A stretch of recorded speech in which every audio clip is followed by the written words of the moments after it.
Thank you. I've been trying to type it in, but it's like someone's approving it, but it's like not. Thank you.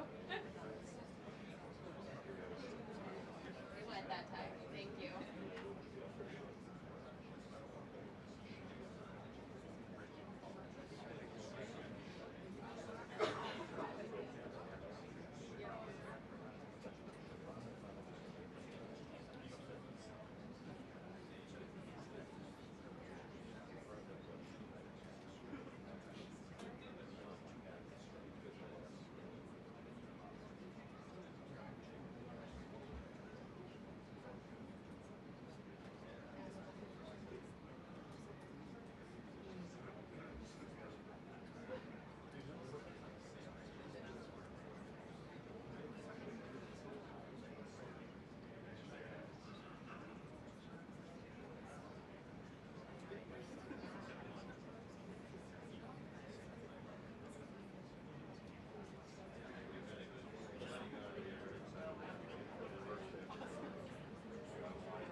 Steve.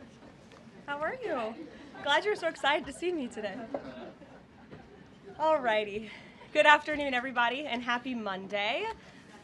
Let's get to it, and we'll begin with a few scheduling announcements today. President Trump will be hosting the Canadian Prime Minister Mark Carney tomorrow for a working meeting here at the White House. On Thursday, the president will host his 8th cabinet meeting alongside his incredible team. Also on Thursday afternoon, President Trump will host the president of Finland, Alexander Stubb, for a working meeting here at the White House. The president also wanted me to relay his congratulations to Japan for electing their next prime minister, a highly respected person who also happens to be the first female to hold the position for our great ally. While President Trump continues to negotiate peace deals, meets with world leaders, and celebrates the 250th birthday of our United States Navy, as you saw he and the First Lady do just yesterday, Democrats, unfortunately, are continuing to play political games. And we are now in day 6 of the Democrat federal government shutdown. Millions of American federal workers are under enormous financial stress as a result, wondering how they will pay their bills and take care of their families. If the Democrats do not vote to open the government tonight, federal workers will not receive their next full paycheck. Additionally, the special supplemental nutrition program for women, infants, and children will run out of federal money very soon. This program provides vouchers to buy infant formula, fresh fruits and vegetables, and other healthy foods for low-income families. It can be easily fully funded if Democrats simply vote tonight to reopen the government. Also, our incredible military service members who risk their lives to preserve and defend our country are now working without pay and will miss their next paychecks if this Democrat shutdown does not end tonight. The Republican-backed clean and nonpartisan funding bill fully funds this important food aid program, gets our troops paid, and reopens the government. So all of this begs the question, what is the Democrat ongoing shutdown truly about? The sad truth, we believe, is that the Democrats intentionally shut down the government and are inflicting this pain on American citizens to try and demand free health care for illegal aliens. Of course, this is an indefensible and truly radical policy to be in favor of, let alone to use as the primary reason to shut down the United States government. So the Democrats and their allies are desperately lying about their true motivations. We have to set the record straight with the facts so the American people understand what's really at play here. House Republicans passed a clean and nonpartisan funding bill to keep the government open and ensure our troops and other hardworking Americans are paid. Every single House Democrat except one voted against this clean and nonpartisan funding bill. Senate Republicans have subsequently tried to pass this same clean funding bill 4 separate times, and they will do so again tonight. To fully pass it to be sent to the president's desk for signature, and the president is ready to sign this bill to reopen the government as soon as it is sent to his desk. Yet every single Senate Democrat except 3 have voted against this clean and nonpartisan funding bill. The Democrats' current position is that the only way the American government can reopen is if illegal aliens can get free health care. Don't take my word for it, just look at what's inside of the Democrats' proposal to reopen the government. Their funding proposal would result in nearly $200 billion spent on health care for illegal aliens and other non-citizens over the next decade. To put this in perspective, $200 billion is enough money to fund the entire children's health insurance program, which provides health insurance to low-income children and women. Under the Democrats' proposal, the millions of illegal aliens who improperly were granted asylum and paroled under the Biden administration would once again be allowed to receive Medicaid benefits. It does not end there. The Democrat proposal would also require Medicaid to pay more for emergency care provided to illegal aliens than it does for American patients who are disabled, elderly, or children. When someone shows you who they are, believe them. The Democrat Party has unfortunately closed our government, costing Americans their jobs, threatening our military readiness, harming our economy, and causing chaos, all to help the illegals who broke into our country. Instead of holding illegal aliens accountable and removing them from our country, which is what this administration is trying to do every day, the Democrats want to give them the free benefits paid for by the American taxpayer. Democrats in 2025 are for illegal aliens first and Americans last. This is the reality we are unfortunately facing right now in Washington, D.C. President Trump and Republicans will not give in to these radical demands. The president and Republicans have a sacred responsibility to serve and protect the interests of their constituents, the American people. That's why we are backing a clean and nonpartisan funding bill with no strings attached to reopen the government. Democrats should do what they did 13 separate times under Joe Biden and vote for this exact same type of funding bill. Now the Senate will vote tonight for the 5th time to reopen the government on the 6th day of this shutdown. All we need are an additional 5 Democrat senators to end this madness and vote for the clean funding bill to reopen the government. If you are an American watching at home right now, call your Democrat senators and tell them to do the right thing and end this shutdown. With that, I will take your questions. Here in our new media seat today, we have Elizabeth Mitchell from the Daily Signal. Elizabeth, thanks for being here, and please kick us off. Thank you for having me. I have 2 questions. First, President Trump told reporters yesterday that firings of federal employees are taking place right now. In which departments have people already been fired from their federal jobs due to the shutdown?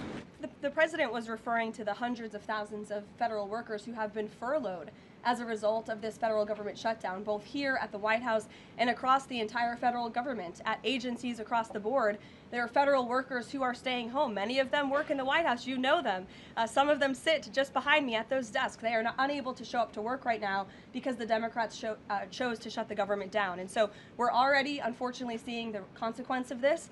And then, of course, the Office of Management and Budget is continuing to work with agencies on who, unfortunately, is going to have to be laid off if this shutdown continues.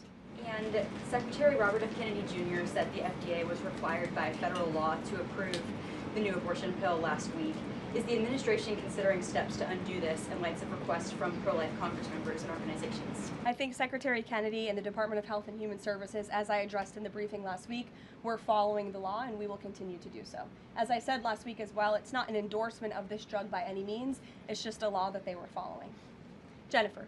We heard you say that you want people to call their Democratic senators. Is the president calling Democratic senators himself? Can you say what he's doing today to resolve the shutdown? Yep, I was just in the Oval Office. He was on the phone with Speaker Johnson. He's also spoken with the Senate Majority Leader, who are in touch with, of course, moderate Democrats and Democrats across the board, who we understand hopefully want to do the right thing by their constituents to reopen the government. So the president is being kept very well apprised of the ongoing shutdown on Capitol Hill. And of course, his position is very clear. There's nothing to negotiate, just reopen the government, and then we can talk about all the important issues facing our country. So he hasn't called specific members of Congress? Not to my knowledge, no.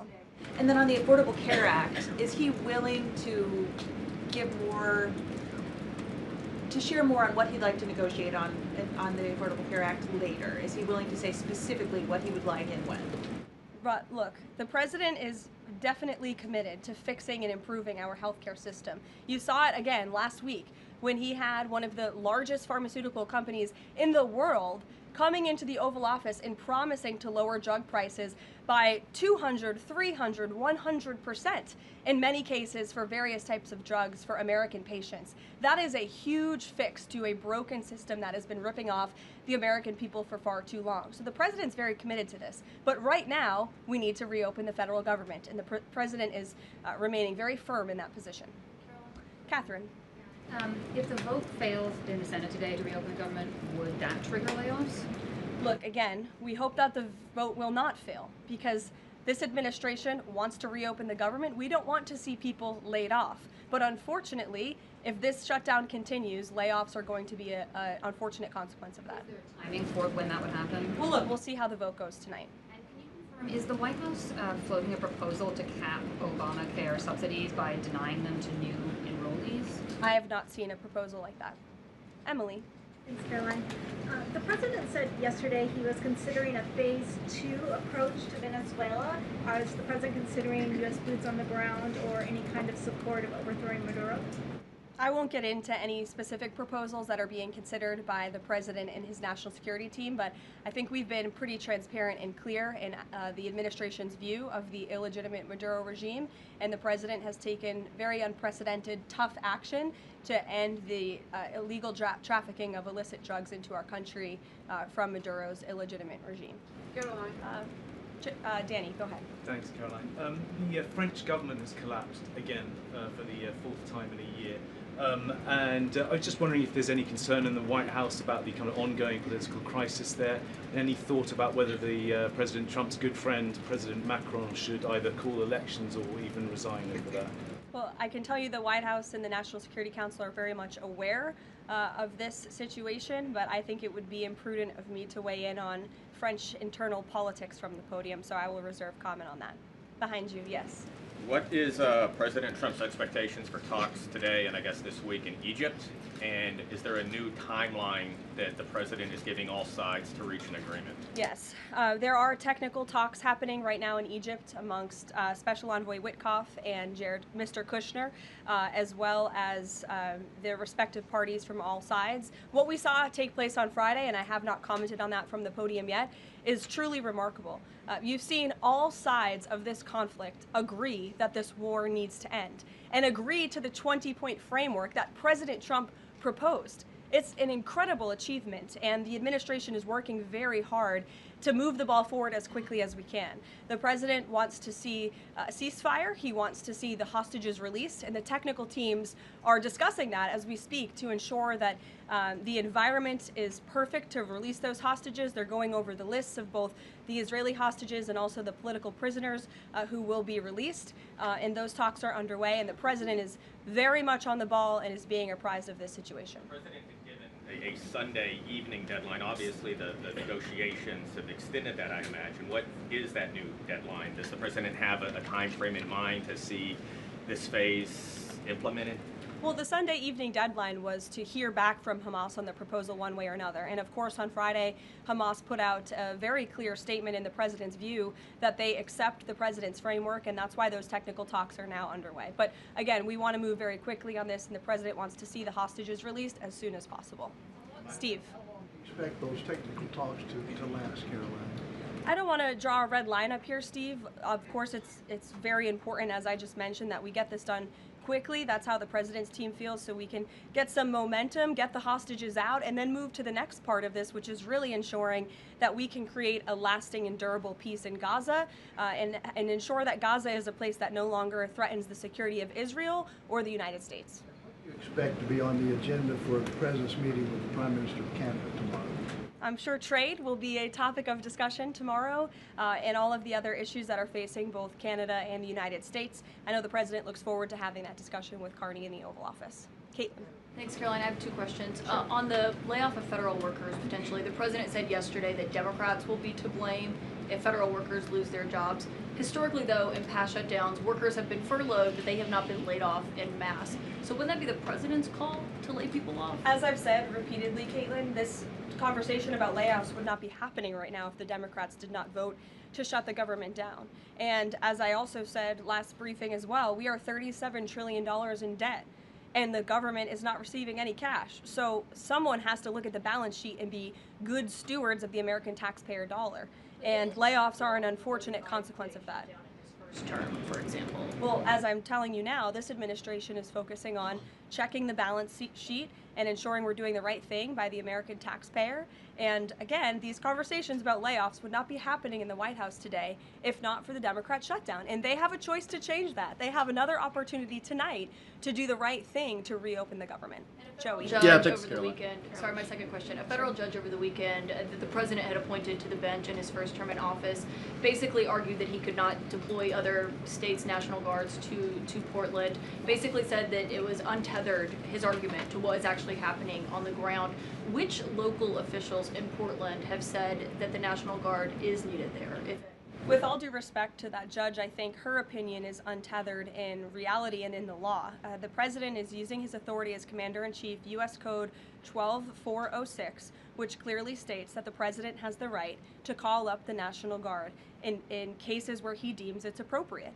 And if you look at what has happened in Portland, Oregon, for more than 100 nights, I was talking to our law enforcement team about it this morning, for more than 100 days, night after night after night, the ICE facility has been really under siege by these anarchists outside. They have been disrespecting law enforcement. They've been inciting violence. We saw, again, a guillotine rolled out in front of this federal building. And so the president wants to ensure that our federal buildings and our assets are protected.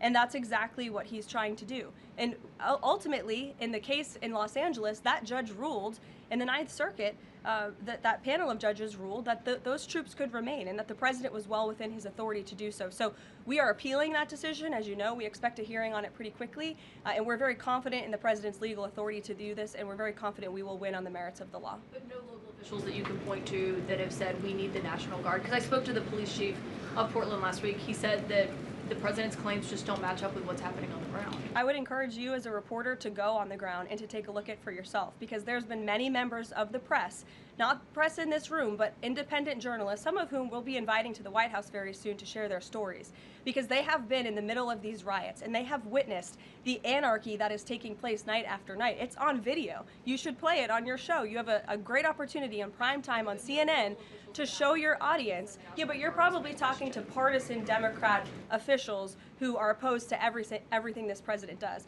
You should also ask the people who live in Portland. We've actually heard from many members of the community who have said that this is complete civil disobedience. It's a mess. It's been loud. It's been troubling for neighbors in the community who are just trying to live peacefully. And these people are not there to peacefully protest. They are there to cause mayhem and havoc. Yeah, Karoline. Stephen, go ahead. Thank you, Karoline. Two questions. First, do you have a reaction to reports that thousands of Cuban troops are deployed alongside Russia fighting in Ukraine? And on a very different matter, the president last week floated in an interview with our colleague Daniel from One America a rebate for tariffs of up to $2,000 per person. Is that plan contingent on the Supreme Court's upcoming ruling on the legality of the tariffs, and is the White House preparing for legislation to make that happen? Sure. On the first point, I have not seen that report, Stephen, but I'll check in with our national security team after this and we'll get you an update. To your second point about the tariff rebates, I think it's an idea that the president has discussed and floated with his team of advisors, but no decision has been firmly made at this point in time. Why don't we go to the back? Owen. Good afternoon. Good afternoon.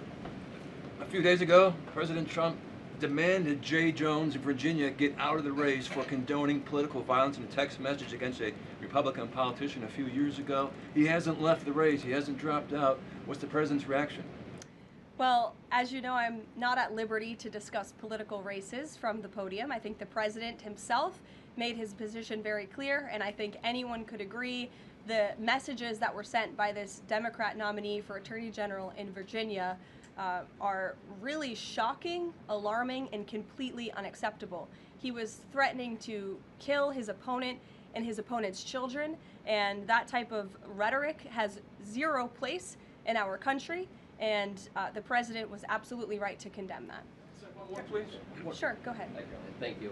The Democrats have questioned and scrutinized the president's comments about using potentially the military, American cities, as training grounds for the military. And when you look at Portland, Chicago, local and state officials say that their local law enforcement is able to handle the situations, these protests on the ground. The president says that Portland is burning, using that as justification for the National Guard in Portland. But when you look here in Washington, D.C., the president just last week said it is now a completely safe city, and there are still National Guard members on the streets that are not involved in ICE activities. Can you provide the justification for the White House here in Washington, D.C., why the National Guard members continue to be out on the streets? Because Washington, D.C. has invited the National Guard here. Why? Because the mayor is doing the right thing, unlike mayors in other cities like Portland, as Caitlin and others have pointed out, who refuse to see that there are positive results from when local law enforcement works with federal law enforcement to do the right thing on behalf of their citizens. And Washington, D.C. is no doubt a safer city right now today than it was a few months ago when President Trump started this initiative to make D.C. safe again. And the National Guard is still here because the president and the mayor agree that it's a good thing for the city. Just like you're seeing in Memphis, for instance. We'll have National Guard deployed to Memphis. We have federal agents who are on the ground working with state and local law enforcement. The state police in Tennessee are part of this effort. The local metropolitan police in Memphis are part of this effort. State and local law enforcement and federal law enforcement should be working together, and it's a shame that we see in some cities across the country that their mayors are just simply refusing to cooperate because they don't like Donald Trump. And that's what this boils down to. And I don't think any American would disagree that Chicago needs more law enforcement reinforcements, that they need more resources. Look at this headline from over the weekend. At least 30 people shot during the weekend in Democrat-run Chicago. 5 of them were killed in one weekend. This is completely unacceptable, and the president wants to make American cities safer, and he's willing to work with anyone to do it. If the courts allow you to ultimately send in the National Guard into Chicago and Portland, do Democrats not have reason to be concerned that there are long-term plans by this administration to keep U.S. military or the National Guard in American cities, like what we are seeing here in Washington? Why should they be concerned about the federal government offering help to make their cities a safer place? They should be concerned about this. They should be concerned about the fact that people in their cities right now are being gunned down every single night. And the president, all he's trying to do is fix it. And there has been a complete smear campaign by the Democrats and the media, quite frankly. I was reading Political Playbook this morning, one of the most inside the Beltway newsletters you can find. And you guys are framing this like the president wants to take over the American cities with the military. The president wants to help these local leaders who have been completely ineffective in securing their own cities. And we have already seen there's a positive formula for that. Look at Washington, D.C. The murder rate has declined significantly. Our streets are safer. People who live here feel safer. All of you in this room, I know you do, you just won't admit it. And it's a proven system that works, and the president wants to make America's cities safe again. And I don't think there's anything wrong with that. Michael. Thank you, Caroline. 2 questions, if I may. Because the mayor wants them. Michael. These talks in Egypt, if Hamas does agree to relinquish power and give it up, cede power to this transitional technocratic government, if that does happen, would the Trump administration then recognize a Palestinian state? Look, I don't want to get ahead of the technical talks right now, Michael. They're extremely sensitive. They're taking place, again, as we speak, and there's a lot of, there's many things to discuss, of course. This is, hopefully, we expect and we hope going to be one of the greatest peace deals this world has ever seen. And the Trump administration is working diligently and working very hard to get there. And as I said, Friday, all terms agreed. We have the Arab countries who are working with us. Of course, Israel has been incredible in cooperating with the president's plan and agreeing to it. And we're very hopeful, and we expect that to continue. You tweeted about this over the weekend. Thank you. I was going to you in the blue shirt and tie. Thank you, yes, Caroline. You're welcome. The Daily Mail. Today, the Supreme Court declined to hear Ghislaine Maxwell's appeal. Will Trump rule out granting her clemency? Is that something the White House is considering? It's not something I've heard discussed. And we don't comment on clemency requests that may or may not have been made, but I'm certainly not tracking that one at this point in time. Caroline. Jordan, go ahead. Thank you, Caroline. So we're talking about these radical groups in Portland and Chicago. I know the president has spoken about potentially going after George Soros with RICO charges and for funding all of this violence. Has there been any update on that? And also, is the administration looking into the other nonprofits, maybe taking away their 501c3 status for funding this violence? And one more question. Sure. The financial backing of these groups, particularly Antifa, is certainly something the administration is looking into aggressively. And the federal government has never really been mobilized or tasked with doing that. So we're kind of kickstarting that into gear. The FBI is working on it alongside the White House's Homeland Security Task Force. We have our intelligence community looking into this as well. And even the Secretary of Treasury is involved with these matters since they are financial in nature.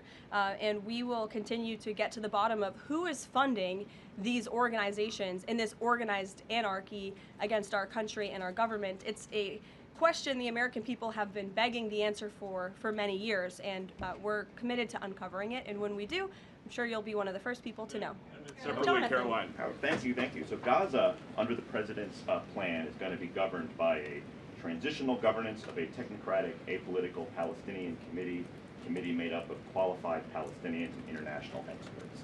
Now, given how radicalized the Palestinian population is in Gaza and in the West Bank, can you offer some insight or guidance into who are some of these Palestinians that are going to be considered for leadership roles in Gaza, and where you're going to be finding them, and do you have any names? We're not quite there yet, Jonathan. The president believes peace is possible in Gaza, And that's why he presented this detailed and comprehensive plan. The first step of that is securing a ceasefire and releasing the hostages. And then those conversations about ensuring a durable and lasting peace can continue. But what do you need to have peace in a region like Gaza that's been war-torn for far too long? You need security guarantees and you need good governance. And so those will be two of the priorities that this administration is focused on. If I may, the president has said he wants the government to reopen this week in a deal. What's going to happen by the end of the week if there's no deal? What's the White House prepared to do? With no deal with what? To reopen the government. Look, as I said, unfortunately, there's going to be a lot of pain inflicted. There already is on the American public, on our troops who are not being paid, again, on women and young children who depend on critical food assistance.